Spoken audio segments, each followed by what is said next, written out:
مولانا عبد الحکیم اسحاق کے بیانات کے لیے حکیم اسحاق آفیشل کو سبسکرائب کریں۔ مولانا عبد الحکیم اسحاق۔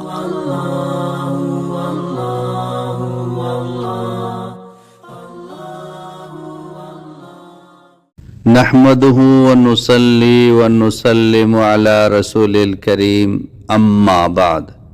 یہ وظیفہ قرآن پاک کی ایک آیات ہے، لیکن جس طریقے پر بتایا جا رہا ہے صرف اور صرف اسی طریقے پر ہی اس کو پڑھنا ہے، تو انشاءاللہ تعالی جلد اس کا اثر ظاہر ہوگا۔ بہت ہی جاندار، بہت ہی شاندار، بہت ہی مضبوط، پاورفل، سریع الاثر، پرتاثیر، انتہائی قیمتی یہ وظیفہ ہے۔ قرآن پاک کی ایک آیت ہے۔ قرآن مومنوں کے لیے شفا بھی ہے، ہدایت بھی ہے، رہبری بھی فرماتے ہیں۔ تو قرآن پاک کے ذریعے سے ہم اپنے مسائل کو حل کر لیں، اللہ پاک کو راضی کریں، 5 وقت نماز پابندی کے ساتھ پڑھیں، پھر جو اعمال قرآن پاک میں ہیں، احادیث میں ہیں، ان کے ذریعے سے اللہ تعالیٰ سے مانگیں، اللہ پاک ہمارے مسائل کو حل فرمائیں، کیونکہ ہمارے لیے بہت ہی مشکل ہے اور اللہ تعالیٰ کے لیے کوئی مشکل نہیں ہے، کوئی ناممکن نہیں ہے۔ ان اللہ علی کل شیء قدیر، وہ ہر چیز پر قادر ہے، جب چاہے، جیسے چاہیں، جہاں چاہیں، کن فیکون، اللہ پاک جنا کام بنا دیں گے۔ تو ہم اللہ سے مانگیں گے صحیح یقین کے ساتھ، دھیان کے ساتھ، انشاءاللہ تعالی اللہ پاک جنا ہمارے مسائل کو حل فرمائیں گے۔ تو یہ اس وظیفے کو، اس آیات کو آپ 71 مرتبہ پڑھیں گے۔ شروع اور آخر میں 11 مرتبہ درود ابراہیمی پڑھنا یہ بھی ضروری ہے۔ اس آیات کو آپ 71 مرتبہ پڑھیں گے، ایک ہی جگہ میں، ایک ہی مجلس میں، اور پڑھتے پڑھتے کسی سے بات بھی نہیں کرنی ہے۔ اگر بات کی تو دوبارہ شروع کریں، اور اٹھنا بھی نہیں ہے۔ اگر اٹھ گئے تو پھر دوبارہ اس کو پڑھنا ہے۔ یہ اس کے شرائط ہیں، اس کی پابندی ہو، پھر منہ قبلہ کی طرح ہو، یکسوئی کے ساتھ، دھیان کے ساتھ اس کو پڑھیں۔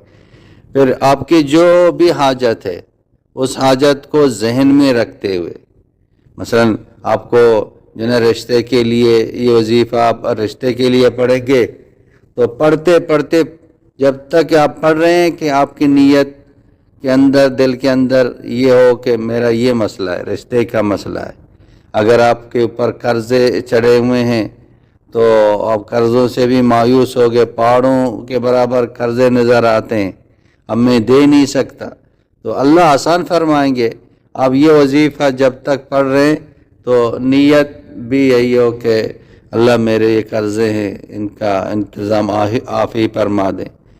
یا کوئی ایسی بیماری ہے، لا علاج ہے، آپ کے پاس اس کا علاج کے پیسے بھی نہیں ہیں، علاج کر کر کے یا تک گئے، یا کوئی بھی آپ کا جو مسئلہ ہے، آپ کی جو حاجت ہے، اس کو ذہن میں رکھتے ہوئے آپ اس آیت مبارکہ کو 71 مرتبہ پڑھیں۔ شروع آخر میں 11 مرتبہ درود ابراہیمی پڑھ لیں، ایک ہی مجلس میں، اٹھنا بھی نہیں ہے اور بیچ میں بات بھی نہیں کرنی ہے۔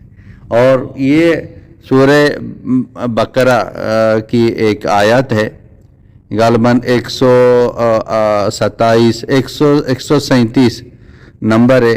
یہ بالکل پہلا جو پارہ ہے نا، پہلے پارے کے وہ آخر میں ہے۔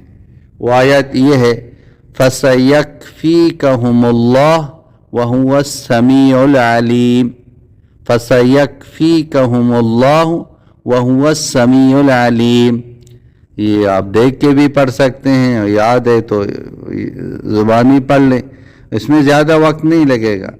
تو آپ پڑھنے کے بعد اللہ تعالیٰ سے دعا مانگیں، اور جب تک آپ کی حاجت پوری نہ ہو آپ اللہ سے مانگتے رہیں، انشاءاللہ تعالی جلد از جلد آپ کا مقصد پورا ہو جائے گا۔ وآخر دعوانا ان الحمدللہ رب العالمین۔